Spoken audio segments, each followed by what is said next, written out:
बिस्मिल्लाहिर्रहमानिर्रहीम। अस्सलाम वालेकुम। यकीनन आप सब खैरियत से होंगे, तंदुरुस्त होंगे। मैं हूं आपकी उर्दू की मुअल्लिमा अक्सा जाहिद अकबर और हम आज भी लिफ्ट नंबर 48 की बात करें।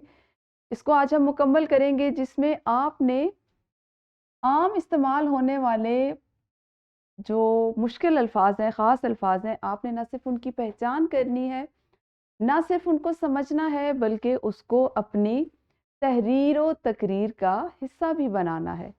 तो जनाब, आज का काम करने से पहले देख लीजिए कि तसलसल की सरगर्मी को आपने मुकम्मल किया या नहीं। अगर नहीं किया तो जल्दी से कीजिए, ताकि हम अपनी आज की नज़्म की बुलंद ख़्वानी करें। ठीक है जी। नज़्म का उन्वान है, हम फूल एक चमन के।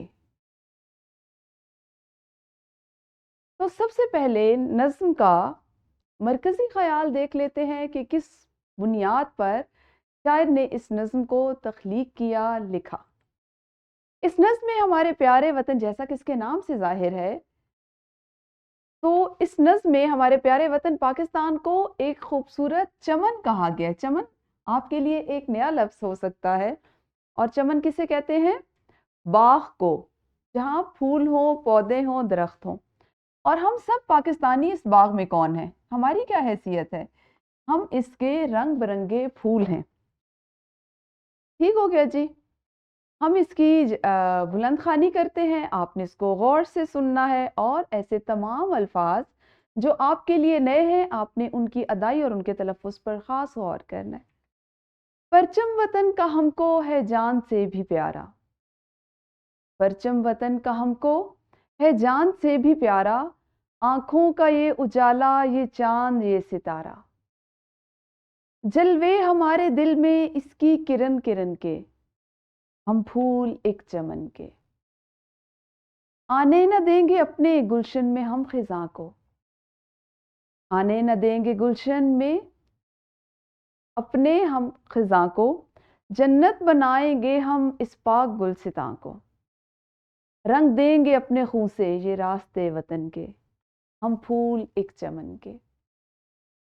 तंजीम और यकीन की राहों पे हम चलेंगे, तंजीम और यकीन की राहों पे हम चलेंगे, आपस के प्यार ही से कायम सदा रहेंगे। जलवे नगर नगर के, नगमे दमन दमन के, हम फूल एक चमन के। हाँ जी, इसमें कुछ ऐसे ख़ास अल्फाज थे कि जो इशारतन इस्तेमाल किए गए। जैसे चमन किसको कहा गया है? इस पाक वतन को। फूल, फूलों से क्या मुराद है? इस मुल्क में, इस बाग में उगने वाले फूल, यानी यहाँ रहने वाले पाकिस्तानी। खिज़ां से क्या मुराद है? इसमें एक और इशारा था, खिज़ां। आप सोचिए खिज़ां में क्या होता है? दरख्तों के पत्ते झड़ जाते हैं, उन पे वीरानी छा जाती है, और वो किस चीज़ की अलामत होती है? कि उन पर एक मौसम की तब्दीली के वो असर में आ गए हैं। तो खिज़ां क्या होता है? उदासी का सबब लाती है। यहाँ पर खिज़ां से मुराद है खुदा न ख्वास्ता मुल्क के बुरे हालात या हमारा दुश्मन। इसी तरह एक और इसमें इशारतन बात की गई है कि जन्नत बनाएंगे। आपको मालूम है कि जन्नत इस दुनिया का हिस्सा नहीं है।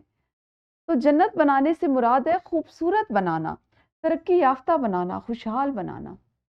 ठीक है, तो आज का हमारा मकसद क्या था कि हम तमाम नए अल्फाज को दुरुस्त अंदाज में उनको अदा करना सीखें, उनके मानी से, उनके मफहूम से आगाह हों और उसको अपने जुमलों में इस्तेमाल कर सकें, तहरीर में इस्तेमाल कर सकें।